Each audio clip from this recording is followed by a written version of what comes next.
배움 강추린 한국사 약속의 이름 최승건입니다. 자, 146쪽의 붕당 정치와 탕평책 이 부분에 대해서 우리가 또 한번 즐거운 마음으로 공부 한번 해보도록 하겠습니다. 부제가 뭐죠? 서인, 그 중에 노론. 이 흠이 포인트예요. 서인들 가운데서 노론 돼 있죠. 그래서 붕당 정치, 붕당 정치 우리가 앞에서 다루긴 했습니다만 조금 더 이제 그 붕당 정치의 폐단에 대해서 오늘은 좀 부정적인 그런 내용들이 좀 많이 나와요. 그런 부분에 대해서 공부 한번 해보도록 하고요. 그 다음에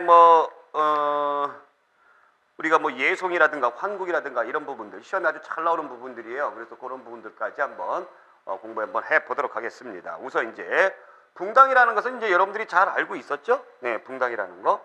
붕당은 뭐예요? 붕당은 뭐예요? 살인들끼리의 어떤 분열을 우리가 붕당이라고 한다라는 거였죠. 그러면 살인들끼리의 분열이었어요. 그래서 우리가 이제 살인들을 놓고 보겠습니다. 살인들. 네. 초기에는 붕당이 상호 견제하면서 정책을 비판하면서 이제 긍정적인 순기능으로 갔었죠.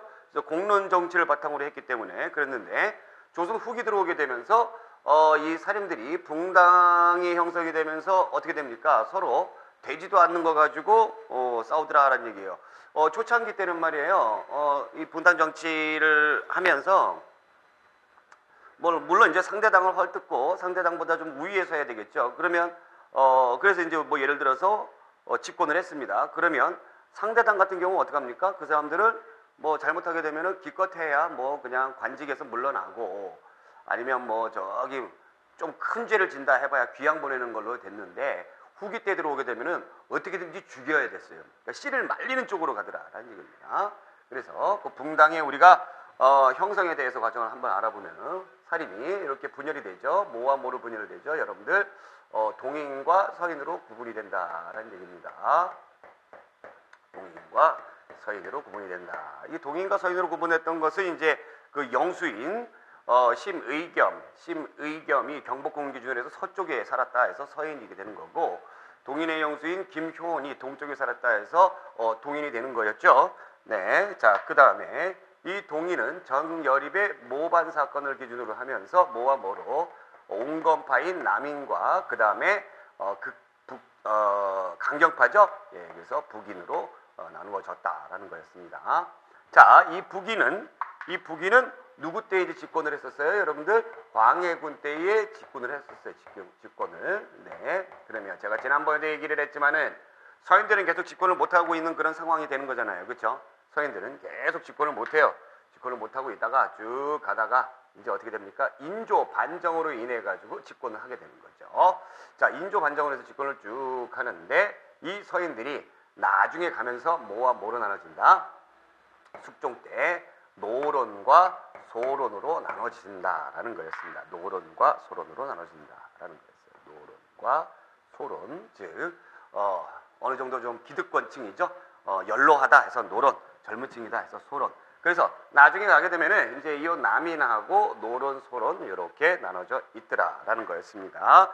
그러한 내용들이 우리가 앞에서 다뤘던 부분들이고요. 자, 살임을 보게 되면은 살임 여기 나눠져 있는 거 제가 이제 설명했던 거를 우리가 교재에도 잘 표현을 했던 거고, 동인과 서인으로 나눠지게 된 원인은 바로 뭐였어요? 이조 전랑 문제였죠. 그럼 이조 전랑이 뭐였어요? 3사의 관원을 임명할 수가 있었고 관리를 추천할 수가 있었고 또 자기가 물러갔을 때에 어떻게 할 수 있습니까? 후계자를 지목할 수 있는, 즉 이 전랑이란 직이 6품 정도 되는 거예요.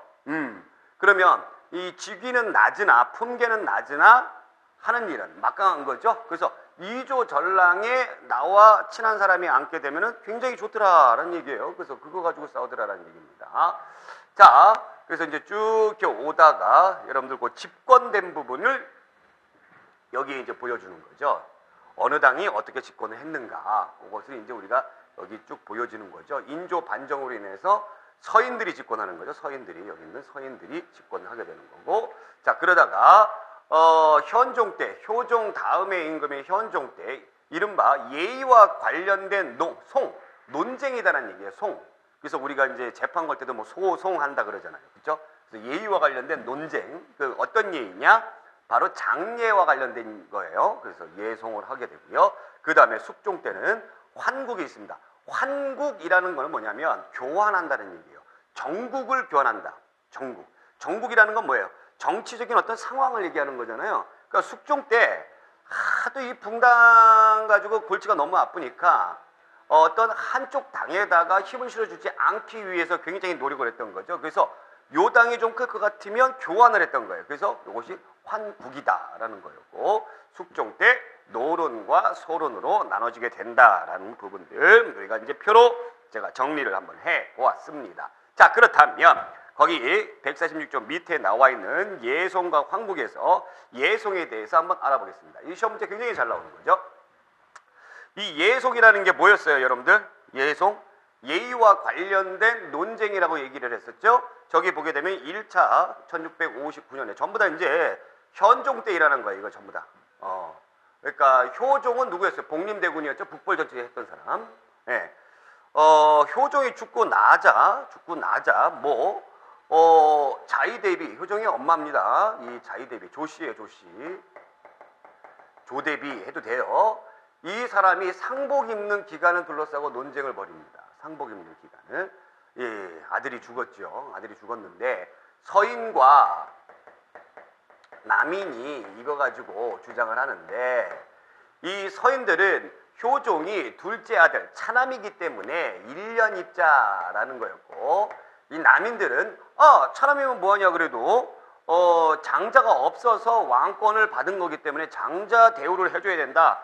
3년 입자라는 거 가지고 했던 거예요. 싸웠던 거예요. 네. 근데 누가 이겼어요, 여러분들? 예, 서인들이 이겼다라는 거예요. 서인이 집권한 겁니다. 기예송. 자, 그리고 나서 나중에 효종비가 죽습니다. 효종비가 죽고 나서 또 여기 나오는 요 자의대비 조씨 며느리, 효종비는 이제 며느리죠. 며느리가 죽었기 때문에 요때 상복을 어떻게 입어야 되느냐? 왕은 아니잖아요. 며느리잖아요. 자, 요 서인과 남인이 이렇게 있죠. 그래서 서인은 여기에 따라 가지고 쉽게 말하면 요거 예송과 관련된 부분은 여러분들이 그 옆에다 적어주세요. 뭐를 가지고 했냐면 주자가래를 중심으로 했어요. 주자가래. 주자가래 제가 지난번에 설명해 줬죠. 요 예의와 관련된 거예요. 네. 관홍상제. 예, 그거 정리한 거죠. 서인은 며느리가 죽었을 경우에는 1년 입느냐 9년 입느냐인데, 이 며느리가 뭐였기 때문에 차남의 며느리였기 때문에 9년이 아니라 9개월 입어야 된다. 상복을. 남인은 아니다. 이 효종 역시 장자가 없어서 계승을 했기 때문에 장자 대우를 해줘야 되니까 1년을 입어야 된다라는 거 가지고 싸웠던 거예요. 여기에서 누가 이겼습니까? 남인이 이겼다라는 얘기예요. 남인이 이겼다. 이게 갑인 예송이에요. 이거 가지고 서로 옷 입는 거 가지고 싸우더라라는 얘기입니다. 이게 예송이에요. 예송. 그래서 처음에는 누가? 서인이 집권을 하고 그 다음에 남인이 집권을 했다라는 얘기죠.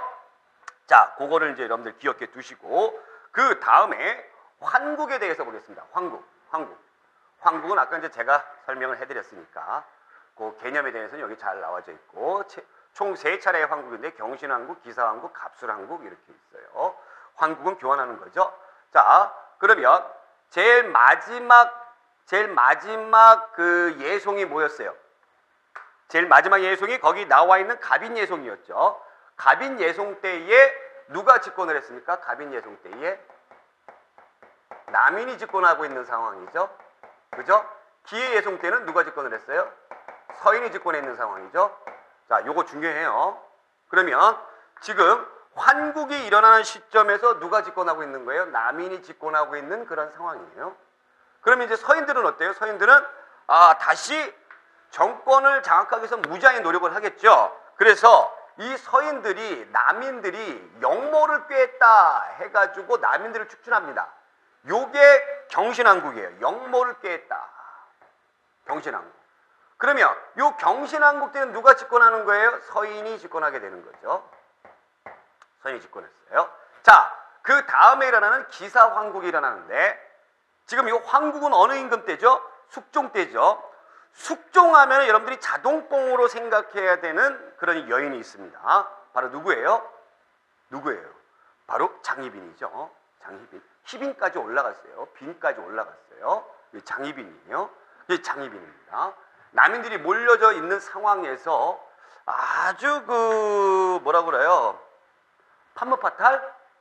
보기만 하면 훅 가는 그런 여인을 남인들이 숙종에게 소개를 합니다. 숙종에게 푹 빠져요. 푹 빠집니다. 그래서 당시 중전이 아이가 없었거든요. 근데 장희빈에서 아이가 나와요. 남자아이가 나와요. 그래서 세자를 책봉을 하려고 딱 남인들이 이게 몰아붙이는 거죠. 이거를 서인들이 반대를 하는 겁니다. 전하, 그러시면 아니되옵니다. 중전마마께서 살아계신데 어찌 그럴 수 있습니까? 막 이렇게 해버리는 거죠. 결국에 이 문제 가지고 싸워가지고 남인이 서인을 몰아내더라라는 얘기입니다. 남인이 서인을 몰아내더라. 그러면 이 사건으로 누가 집권하는 겁니까? 남인이 집권합니다. 자, 서인의 영수였던 우리 지난번에 공부했던 북벌 때 잠깐 나왔던 송시열은 끝까지 반대를 하다가 결국에 귀양 가서 사약 먹고 죽어요. 사약 먹고 죽어요. 자, 그러면 이 남인들은 누구 백을 믿고? 바로 이제 장희빈을 백을 믿고 승승장구를 하게 되는 겁니다. 야, 신난다. 신난다. 그러다 보니까 이제 남인들이 점점 커져요. 숙종이 어때요? 야, 이건 아니지 않냐? 이건 아니지 않냐? 그래서 결국에 서인들이 남인을 몰아내고 재집권을 하게 되는 것이 갑술황국이다라는 겁니다. 서인이 집권하죠. 자, 이때 집권을 했을 때에 이런 것이 야세 이런 것이 정한다 그러죠. 당시 장희빈이 중전을 미워해서 자기가 중전 자리까지 올라가기 위해서 어떻게 했냐면 그 중전을 좀 저주를 좀 했다라고 그러죠. 그래서 그 궁궐 내에 그 저주하는 그런 어떤 그 굿하는 그런 사당도 짓고 또 인형도 몰래 만들어 가지고 이거 중전 모양에 담긴 그 모양으로 된 그 인형을 만들어서 코고 막 찔러버리고 이것이 나중에 발각이 돼서 숙종이 장희빈을 사약을 내렸습니다. 이것이 이제 갑술황국이다. 이 황국도 시험 문제에 잘 여러분들 나오니까 꼭 순서별로 알아주세요. 예송하고 황국하고 꼭 순서별로 기갑이에요. 기갑. 여러분들 기갑부대 나오신 분 손 들어보세요. 군대 갔다 오신 분 기갑부대. 네, 내가 기갑부대 나왔네요. 네, 저 기갑부대 나왔어요. 기갑 중에 좀 그 무거운 기갑부대를 좀 중기갑, 가벼운 기갑대를 경기갑이라고 그랬죠. 네, 이렇게 기갑, 경기갑 똑같아요. 기갑, 경기갑, 기갑, 경기갑. 요 기갑 요렇게까지는 뭐다? 예송 뒤에 경기갑은 뭐다? 황국이다. 누가 집권을 했느냐? 그것도 알아줘야 되겠죠. 자, 맨 처음에 여기 요때는 누가 집권을 했다? 서인이 집권을 했다. 그 다음에 여기 남인이 집권을 했다. 그 다음에 여기에는 누가 집권을 했다? 다시 서인이. 그 다음에 여기에는 남인이. 그 다음에 다시 여기에는 서인이 집권을 했다 라는 거였습니다. 기갑, 경기갑 이것만 순서별로 기갑, 경기갑. 이것도 어느 애들이 집권을 했는지 그것도 돌아가면서 집권을 하는 거니까 서인이 더 많죠. 서인이 훨씬 많죠. 이렇게 여러분들 기억해 주시면 되겠고요.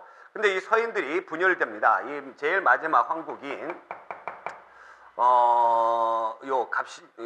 갑술황국 여기까지 쭉 가잖아요. 그래서 여기 쭉 보시면 황국 이후에 경신왕국 이후에 강경파의 노론과 그 다음에 소론으로 여러분들이 이제 저기 된다라는 건데 황국 요 시즌에 여러분들이 서인들이 분열된다. 노론과 소론으로 분열된다라는 거였습니다. 자, 그러면 여기에서 우리가 한 가지 기억해 주셔야 되는 부분들이 있어요. 뭘 기억해 두느냐? 이제 서인들이 거의 집권을 하는 그런 상황이잖아요. 서인들이 집권하는데 서인들 가운데서도 특히 어떤 애들 노론이 집권을 하게 됩니다. 그러면 남아있는 서인들 가운데 남아있는 소론과 그 다음에 남아있는 남인들이 있죠. 북인들은 이제 없으니까. 그럼 얘네들은 뭐예요? 집권을 하지 못하는 그런 당이 되는 거예요. 그러면 이 살인들이 굉장히 축소가 돼버리죠. 그래서 나중에 가면은 여기 가운데서도 특정 가문이 집권을 하게 되는 그런 형태가 나타나게 되는 겁니다. 그래서 이 특정 가문이 집권하는 형태가 9세기 초에 이른바 세도 정치라고 하는 거예요. 세도 정치. 그러니까 이 붕당 정치가 한 그 붕당이 그 집권을 오래 하게 되면 어떤 문제가 생기냐면은 이 당이 서로 주고받고 하면은 굉장히 긍정적인 부분들이 많이 있는데 한 특권 집단이 쭉 가게 되면은 이 특권 집단만 가는 것이 아니라 여기서도 더 추려져서 이 중에서도 제일 권력이 있는 세력이 있는 그런 특정 가문이 정치를 하게 된다라는 겁니다. 이런 것을 놓고 우리가 뭐라고 불러요? 우리가 이미 우리 현대사에서 경험을 했지 않습니까? 바로 국정농단이다라고 하는 겁니다. 결과 보시겠습니다. 외척이나 종실들 왕과 직결된 집단의 정치적 비중이 증대되고 비변사의 기능 우리가 지난 시간에 공부했습니다만 이것이 강화되면서 의정부라든가 육조 같은 그런 원래의 시스템은 약화되더라라는 얘기입니다. 노론 중심의 일당 전제화가 지속되게 된다라는 것입니다. 자, 그 다음에 147쪽에 나와 있는 호락 논쟁에 대해서 한번 알아보겠습니다. 호락 논쟁, 호락. 시험 문제 요게 이제 어떻게 나오냐면 호락 논쟁이 어떻게 나오냐면 얘네들은 뭐 가지고 싸웠느냐라는 겁니다. 호락 논쟁, 뭐 가지고 싸웠느냐? 바로 이거 가지고 싸운 거예요. 요거 가지고 싸운 거예요. 요거. 그럼 요건 무엇이냐라는 겁니다. 이건 무엇이냐 아니면 바로 청나라를 어떻게 볼 것이냐라는 거였습니다. 당시 이제 명나라 중국인들이 세웠던 한족들이 있었던 명나라는 망했고 얘네들은 이른바 만주족, 여진족이라고 그러죠. 얘네들이 세운 오랑캐라고 우리가 무시했던 나라, 청나라, 중국의 마지막 왕조 이렇게 있어요. 얘들이 이제 뭐 전쟁을 잘하고 국력이 강하니까 우리가 뭐 대들 수는 없는 그런 상황이고 그래도 나름대로 우리는 자존심은 있어가지고 얘들을 어떻게 볼 것이냐, 얘네들을 계속 오랑캐로 볼 것이냐 아니면 수구리고 우리가 살아야 되느냐 그거 가지고 싸운 겁니다. 그러면 우리가 나머지 아까 남아있는 분당이 뭐가 있었어요? 남인들이 있었고 서인들 가운데 노론이 있었고 그 다음에 소론이 있었죠. 얘네 셋 중에 누가 싸웠느냐? 시험 문제 이거 문제 잘 나오는지 잘 틀려요. 헷갈려서. 노론들끼리 싸운 거예요. 노론들끼리. 노론 중에서 이거 가지고 얘기가 됐던 거예요. 아시겠죠? 이거 굉장히 중요해요. 노론 중에서. 그러면 노론들은 거의 집권층이잖아요. 집권층이기 때문에 지들끼리 이거 가지고 싸웠던 것이지 만약에 남인이 이 문제 가지고 들고 일어났다 소론이 이 문제 가지고 들고 일어났다 그러면은 난리가 났겠죠. 가만히 안 뒀겠죠. 막 귀양 보내고 뭐 죽이고 막 이렇게 했겠죠. 노론들끼리 한 거예요. 노론들끼리. 이거 꼭 기억해 주시기 바랍니다. 자, 그러면 호론과 낙론은 뭐냐면 호는 바로 어디냐면 이른바 호서지방을 얘기합니다. 호서지방을 우리가 뭐라고 하면 충청지방이라고 그러죠. 저기 천안인가 어딘가에도 요 호서대라고 그런 게 있죠. 네, 뭐 기호학파 할 때 기가 경기, 호가 충청이에요. 예, 충청 요거. 그 충청 지방에 있는 노론들이 이 주장인데 이게 뭐냐면 인물성 이론이라고 딱 돼 있습니다. 인물성 이론이라는 게 뭐냐? 인간과 물질은 뭐다? 서로 다르다라는 거죠. 인간과 물질은 서로 다르다. 당연한 거죠. 당연한 거예요. 그럼 여기서 당연한 거죠. 근데 이게 비유적인 표현입니다. 인간은 뭐냐면 우리를 얘기해요. 우리 중화를 얘기합니다. 중화. 우리도 이제 소중화에 빠져 있죠. 네, 우리를 얘기해요. 물은 뭐냐면 물은 오랑캐를 얘기해요. 근본이 다르다라는 얘기죠. 근본이 다르다. 그래서 얘네들이 주장하는 게 화 이론이에요. 화는 뭐라고? 중화, 중국. 우리는 소중화. 그렇죠? 우리는 오랑캐 아니에요. 이는 뭐예요? 오랑캐 이자예요. 그래서 중국과 오랑캐가 서로 다르다라는 얘기예요. 아시겠죠? 그러니까 얘네들은 뭐예요? 청나라를 무시하는 사상이에요. 그래서 나중에는 위정척사 운동으로 계승이 된다라는 건데 위정척사하는 건 위는 지키자라는 겁니다. 지키자. 뭘 지키자? 바른 것을 지키자. 그럼 바른 게 뭐예요? 중국 거, 그 다음에 우리 거, 조선 거. 이거 지키자. 사는 뭐예요? 사악한 거. 배척하자라는 겁니다. 사악한 건 뭐예요?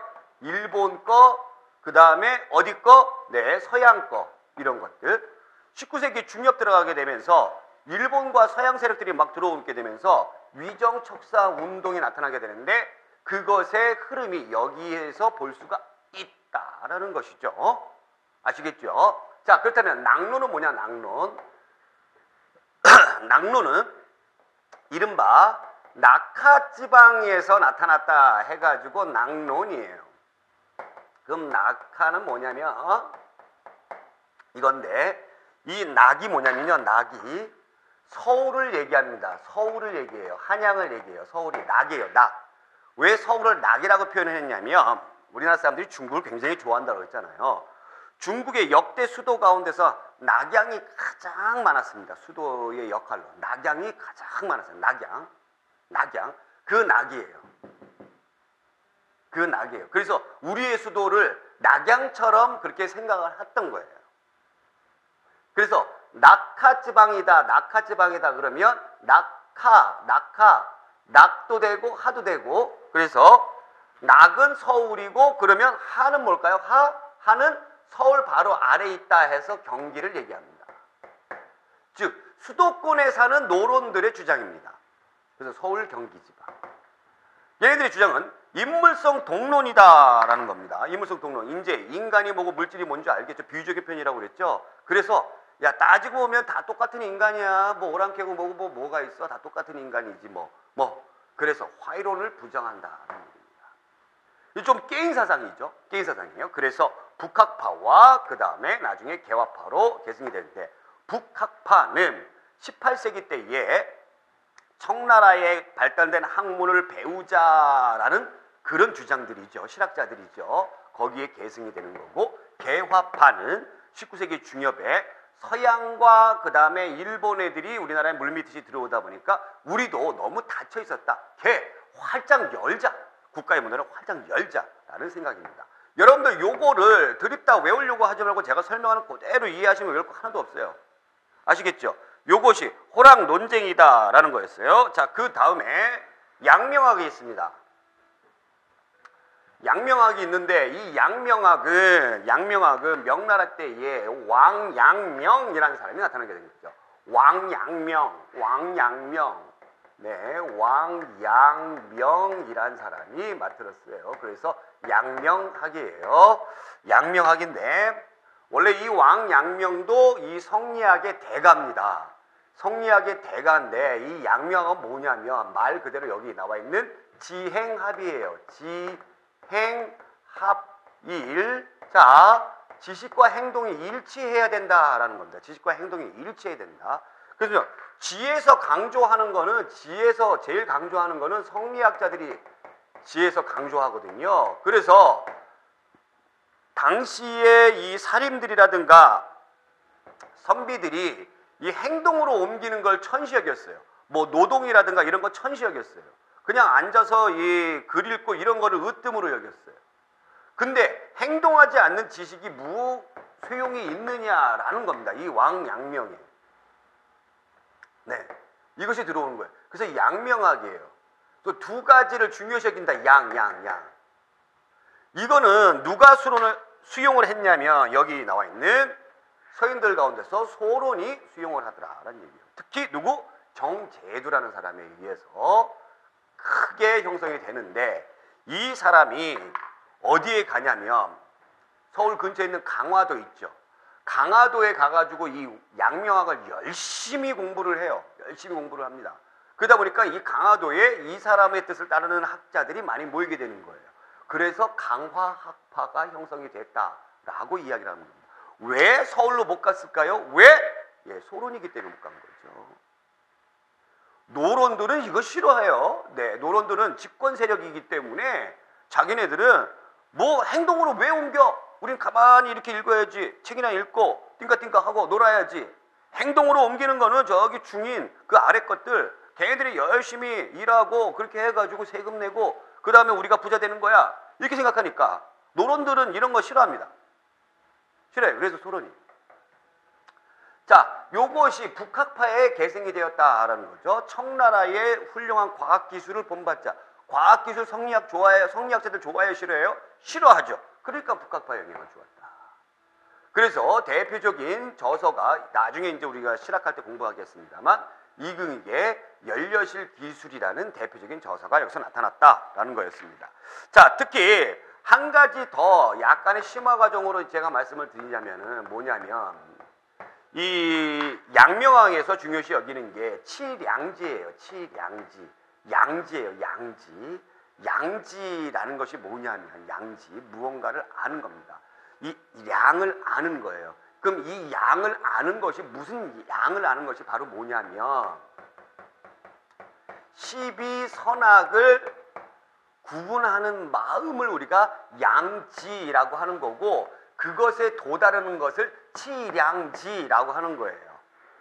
그럼 이게 성리학에서 이걸 굉장히 높은 그 경지로 해주는데 이 칠양지 12선악을 가리는 마음을 갖고 거기에 도다른 거, 그 칠양지가 되는 거. 칠양지가 되기 위해서는 아는 것만 해서는 안 되고 실천을 해야 된다라는 주장입니다. 이것도 여러분들이 꼭 기억해 두셨으면 좋겠다라는 거죠. 자, 그러면 한 장 홀로당 넘겨서 우리가 예제는 조금 이따 문제 풀어보고요. 영조와 정조에 대해서 한번 알아보겠습니다. 영조와 정조에 대해서 한번 알아볼게요. 자, 영조와 정조. 우선 영조 보겠습니다.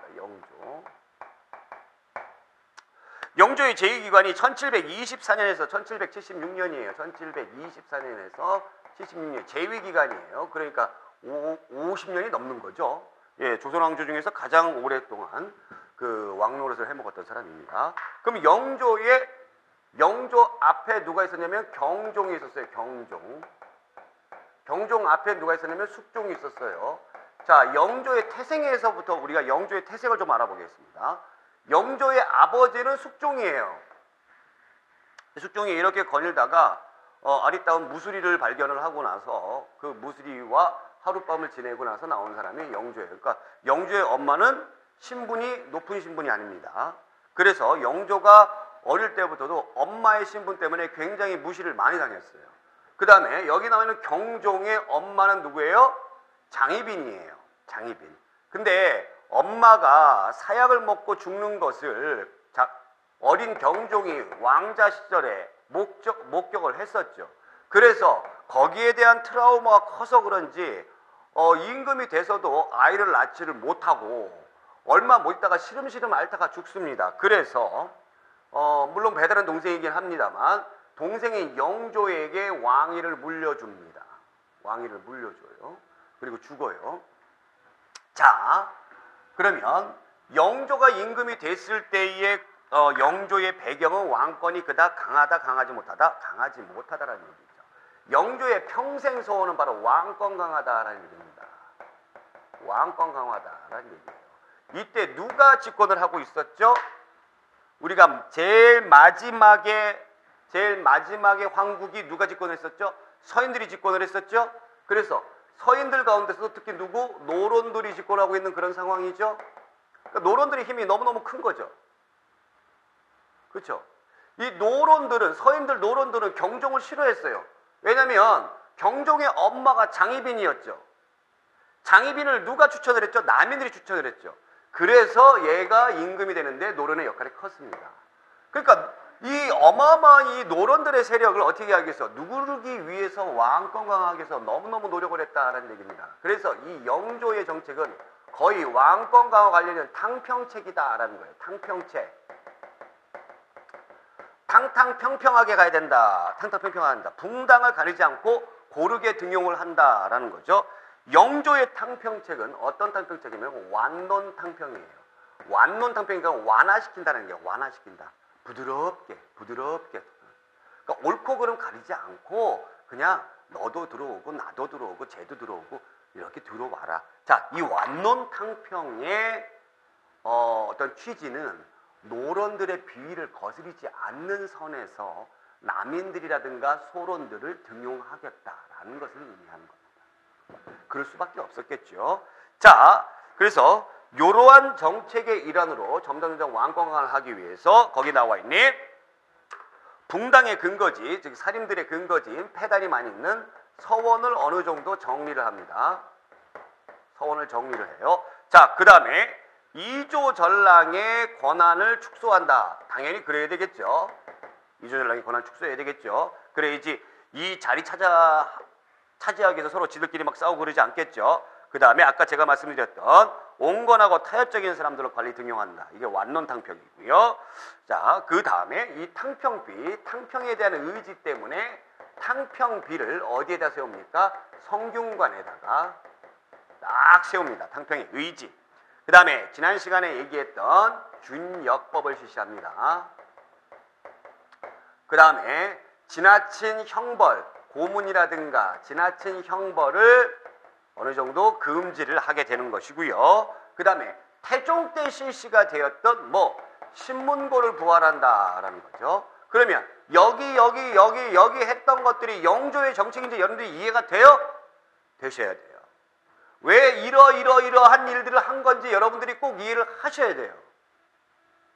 아시겠죠? 이해가 되죠? 전부 다 왕권 강화와 깊은 관련이 있죠.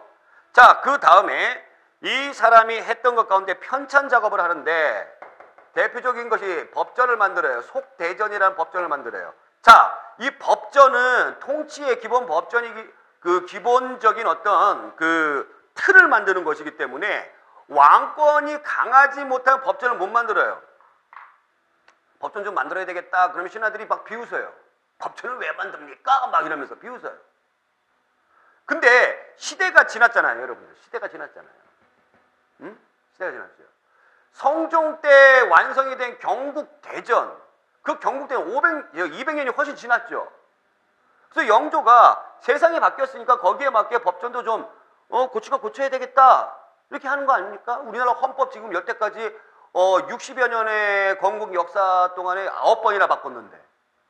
그래서 탕평책을 하면서 강화된 왕권을 바탕으로 해가지고 속대전이 나왔다. 경국대전 속편이다라고 보시면 됩니다. 자, 그 다음에 동국문헌비고를 만드는데 동국문헌비고를 하는데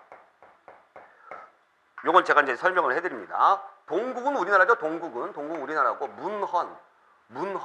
문헌이라는 건 자료들 얘기하는 거예요. 자료. 어떤 자료. 어떤 자료를 얘기하냐면 어떤 문물이라든가 제도라든가 이런 자료들이 있잖아요. 정치제도, 조세제도, 무슨 제도, 이런 제도를 쭉 이렇게 있잖아요. 그런 것들을 카테고리를 딱 이렇게 해가지고 정리를 한 거예요. 정치 해가지고 쭉 정리, 조세 해가지고 쭉 정리, 해가지고 쭉 정리. 쭉 정리해가지고 그걸 딱 해놓은 거예요. 요즘에 컴퓨터만 딱 두들면 딱 나오는데 옛날에 그런 게 없으니까 정리를 딱 해놓은 거예요. 그러면 이 방대한 분량을 정리를 했어요. 왜 정리를 했냐? 영조가 필요할 때 꺼내서 바로 보기 위해서 했던 거예요. 탕평의 의지 때문에 그런 거예요. 내가 뭔가 좀 하려고 그러면 노론들이 전하 그것은 과거에 빗대어서 이런 것이 아닌 줄 아뢰옵니다. 이렇게 막 브레이크 걸고 태클 걸고 막 들어오니까. 그럼 그 전에 자기가 자료를 찾아보기 쉽게 하기 위해서 동국민원비고를 편찬했다라는 겁니다. 자, 그 다음에 우리가 정조 보겠습니다. 정조. 우리나라 사람들이 제일 제일을까지는 모르겠고 18 빵빵년도에 승하하셨죠. 좋아하는 임금 탑3 안에 늘 들어가시는 분이죠. 개혁군주죠. 정조에 대해서 여러분들은 영화에도 많이 나오고 드라마에도 많이 나오니까 다 아실 거예요. 예, 아버지가 그 뒤주 속에 갇혀가지고 죽었죠. 그래서 할아버지 뒤를 이어가지고 정조했는데 역시 할아버지 뒤를 이어서 뭐를 합니까? 네, 탕평책을 계승합니다.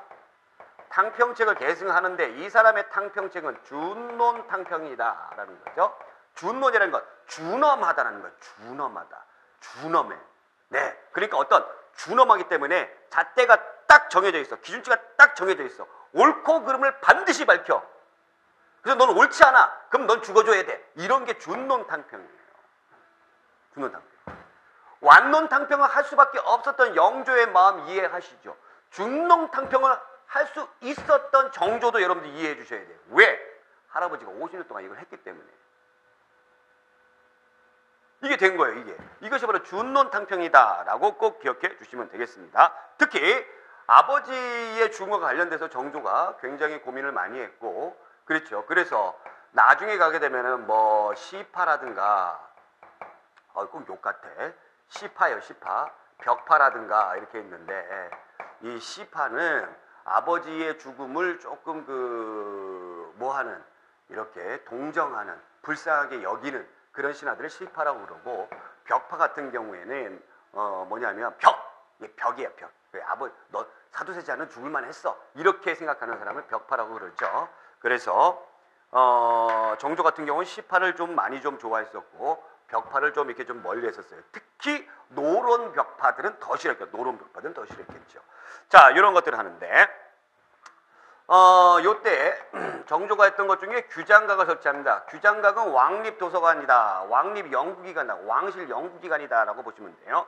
이 규장각에서 누구들을 많이 등용하는 거예요, 여러분들? 그 실학자들을 많이 등용하는 거예요. 뭐 정약용이라든가, 뭐 이덕무라든가, 박제가라든가 이런 사람들, 젊은 신하들. 이 젊은 신하들을 많이 여기에서 연구를 시켜서 그 실적을 내게 해가지고 정말 중요한 요직에 앉히기 위해서 하는 거예요. 왕들이 어떤 자기네 연구기관을 만든다 그러면 자기의 세력들을 키우기 위한 거예요. 그거 꼭 기억하세요. 제가 지난번에 얘기했었죠. 세종이 집현전을 만든 이유. 자, 그럼 규장각을 했고 그 다음에 초계 문신제를 실시합니다. 초계 문신제. 이것도 이름이 약간 어려우니까 제가 풀이만 해드릴게요. 초계 할 때 초는 뽑을 초자예요. 뽑을 초자고 계는 장계. 그러니까 보고서예요. 보고서. 그러니까 어떤 인물을 뽑아가지고 왕에게 보고한 보고서를 초계라고 해요. 그럼 어떤 인물이냐? 문신입니다. 문신인데 어떤 문신? 젊은 문신. 젊은 애들. 37세 이하의 젊은 문신들을 뽑아가지고 왕에게 올려요. 올리면 왕이 그걸 보고 그래? 그러면 얘네들은 일 시키지 말고 어디에서? 규장각에 가서 연구를 하게끔 해라. 그럼 얘네들이 졸업하는 게 40살 되면 졸업을 해요. 연구를 하게끔 해라. 그럼 연구를 제대로 하는지 안 하는지 농땡이 부리는지 정조가 직접 가가지고 시험도 보고 월 한 번씩 이렇게 필답 시험 봐요. 그 다음에 월 한 번씩 문답 시험도 봐요. 강론, 너 나와서 네가 한번 설명해봐. 이렇게 강론 시험도 보고 정조가 직접 이런 것을 했다라는 얘기죠. 이게 초계 문신제입니다. 이 초계 문신제의 전통은 세종 때 사가독서제가 있습니다. 사가독서제. 이 신하들 그 방학 주는 겁니다. 그래서 니네 집 가가지고 책 읽어가지고 연구해가지고 논문 같은 거 이렇게 내라. 쉬면서 사가독서제. 그 다음에 성종 때의 독서당이라는 걸 두었어요. 서울 용산에 그 빈 절이 있었거든요. 이 빈 절을 보수해가지고 독서당 이런 걸 만들어가지고 여기서 이렇게 독이 되는데 이것이 하나의 전통이 되었다. 이게 초계 문신제고 이렇게 하다 보니까 특히 노론 벽파들이 정조를 암살하려고 시도가 몇 번 있었죠. 그래서 자기를 호위하는 부대인 장용령이라는 친위부대를 만듭니다. 장용령 친위부대를 딱 만들었다라는 거죠. 그리고 화성을 건설했다라는 거죠. 화성. 이 화성 어디 있죠? 수원에 있죠? 네, 수원에 있습니다. 어쩌면은 이 화성으로 수도를 옮기려고 하지 않았는가라는 그런 생각도 한번 해보고요. 그 다음에 제가 지난번에 얘기했던 정조의 정책 중에서 뭐가 있습니까? 금난 정권을 폐지했다. 금난 정권을 폐지했다. 이것을 신의 통공 또는 신의 허통이라고도 불러요. 금난 정권, 제가 지난번에 얘기를 했지만 난전을 금지하는 권리 누가 가지고 있었습니까? 시전상인들이 가지고 있었죠. 이걸 폐지했습니다. 이걸 폐지하니까 너도 나도 나 이제 장사를 마음껏 할 수 있겠구나. 야, 신난다. 대신 누군 싫어해요? 시전상인들이 싫어해요. 또 누구 싫어해요? 바로 노론 벽파들이 싫어합니다. 그래서 그 연결고리를 끊어버리고 자유로운 상업활동을 하게 되면서 국방력을 키우기 위해서 이것을 했던 것이죠. 단 누구만 빼고 유기전 상인들만 빼고 유기전 상인들에게는 어느 정도 기득권을 인정해 줬어요. 네. 자, 그 다음에 신분 차별을 완화합니다. 서얼과 노비에 대한 차별을 완화하는데 특히 서얼 이 정조 때 등용했던 실학자들 가운데서 이 서얼 출신들이 상당히 많이 있었습니다. 그래서 박제가라든가 이덕무라든가 이런 사람들 서얼들인데 이 서얼들을 중하게 쓰기 위해서 차별을 완화했다라는 거죠. 그래서 정조 때 이 서얼들이 규장각, 검서관 같은 높은 요직, 좋은 것을 갖다가 청요직이라고 그러거든요. 여기에 등용이 많이 됐었죠. 자, 그 다음에 노비에 대한 차별도 완화한다. 노비에 대한 차별도 완화해서 공노비를 해방해버립니다. 공노비. 예, 관청이라든가 국가가 데리고 있는 노비들 해방을 하죠. 산노비는 해방 안 되고요. 산노비는 이제 1894년에 갑오개혁 때 해방이 되죠. 자, 문물정비 보겠습니다. 자, 문물정비는 동문, 휘고, 탁지지, 그 다음에 대전 통편 이렇게 했는데, 대전 통편은 뭔지 아시겠죠? 대전이니까 법전이에요. 법전. 대전 통편 법전이에요. 할아버지 뭐 했어요? 속대전 했었죠. 그래서 이 속편 나왔으니까 통합편, 대전 통편 이렇게 이제 기억을 하세요. 예, 잔머리 굴려서. 그래서 이거 법전 나왔고, 왕권 강했던 임금이죠. 그러니까 법전 나온 거예요. 그 다음에 동문 휘고가 나오는데, 요게 최근에 시험 문제에 나왔습니다. 잘 안 나오다가 이게 나왔어요. 그러니까 공무원 시험이 뻔한 문제들이 많이 있는데 그렇지 않는 문제들도 막 튀어나오더라라는 얘기예요. 동문 휘고. 그래서 수많은 어떤 책들이라든가 유물이라든가 이런 것을 어떻게 다 외우냐, 다 외울 필요 없죠. 머리 아프게 어떻게 돼요. 그러니까 이거 풀이를 잘 해주면 돼요. 풀이. 이 휘자가 모을 휘예요. 모을 휘. 옛것을 모았습니다. 쫙 고찰해가지고 모았어요. 그럼 동문은 뭐예요? 동문은 같을 동자에다가 그럴 문자를 써요. 이게 동문이에요. 이 동문의 뜻이 뭐냐면, 동문회 한다고 동문 아니에요. 동문회 할 때 그 동문이 아니고, 이 동문의 의미는 둘 이상의 다른 민족이 같은 언어나 글자를 사용할 때 동문이라고 붙여줬어요. 그러니까 같은 문자 사용한다 해서 동문이죠. 다른 민족이. 그러면 여러분들 다른 민족이 뭐 같은 글자 사용하는 게 뭐가 있습니까? 우리 한자 문화권이잖아요. 그래서 청나라도 한자 사용하고, 우리나라도 한자 사용하고, 그 다음에 일본도 한자 사용하죠. 물론 여진인데 여진은 얘네들이 청이잖아요. 그렇죠? 그래서 이 청, 일본 얘네들을 우리와 같이 같은 문자 사용한다 해서 동문 본 거예요. 동문. 한자 사용하니까. 그러니까 이 동문을 모았다라는 얘기입니다. 동문을 얘들을 어떻게 모아요? 그럼 얘들과 관계된, 청나라 일본과 관계된 그동안의 외교 문서를 죄 모은 거예요.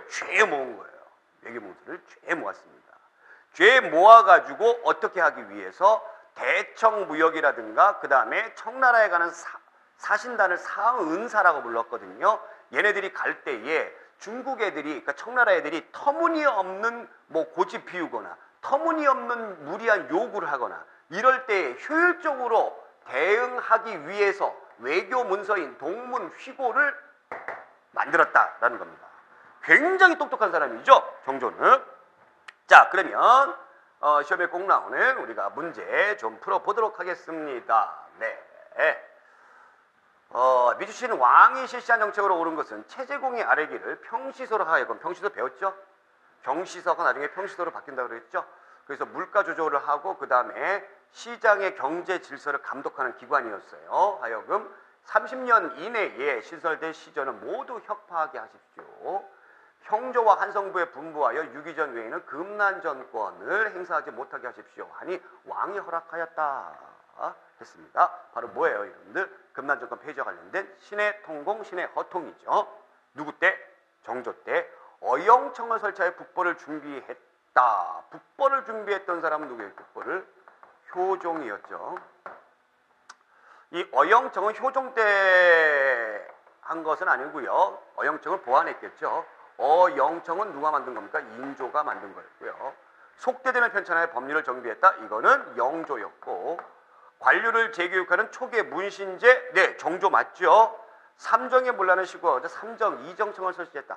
이 삼정 이정청은 세도 정치, 19세기 중반에 철종 때에 설치를 했습니다. 그러나 삼정을 바로잡는 기관이다. 그러니까 조세제도를 바로잡는, 세 가지 조세제도를 바로잡는 기관이다 했으나 뭐 별 효과를 거두지 못했어요. 그래서 정답은 몇 번? 3번. 자, 2번 보겠습니다. 조선 후기 노론 내부에, 분명히 노론 내부라고 분명히 얘기했잖아요. 주기설과 주리설에 분파가 생겨 이른바 호락시비로 불리우는 큰 논쟁이 일어났다. 이 호락 논쟁에 대한 설명으로 가장 적절하지 않는 것은 호락 논쟁. 영조 때의 한 원쟁과 윤봉구로 대표되는 충청도 노론은 인성과 물성은 서로 다르다고 보는 인물성 이론. 인물성 이론. 자, 인물성 이론. 맞죠? 충청도 호잖아요. 호. 그죠? 인물성 이론 맞습니다. 호론의 주장에는 청나라를 중화로 보려는 대의명. 청나라는 뭡니까? 오랑캐로 보는 거죠? 아니에요. 이간, 김창엽 등으로 대표되는 서울 중심의 노론은 인성과 물성이 같다는 인물성 동론. 그쵸? 낙이죠. 낙하. 낙론이죠. 낙론. 낙론의 주장은 북학파의 과학기술 존중과 이용후생 사상으로 이어졌다. 네, 맞죠? 이 정답이 이렇게 있네요. 그래서 정답은 몇 번? 2번이 정답이 되겠습니다. 자, 이렇게 해가지고 우리가 붕당 정치와 탕평책에 대해서 알아봤습니다. 사실 이 단원이 좀 어려운 단원이에요. 어려운 단원이기 때문에 제가 여러분들 이해를 돕기 위해서 아주 디테일하게 힘주어서 제가 강의를 했습니다. 자신감 팍팍 가지시고요. 자, 다음 시간에 조선시대의 어떤 가장 정치의 패단의 이 정점을 찍는 19세기 전반기 때의 세도 정치에 대해서 알아보도록 하겠습니다. 오늘 여기까지. 고맙습니다.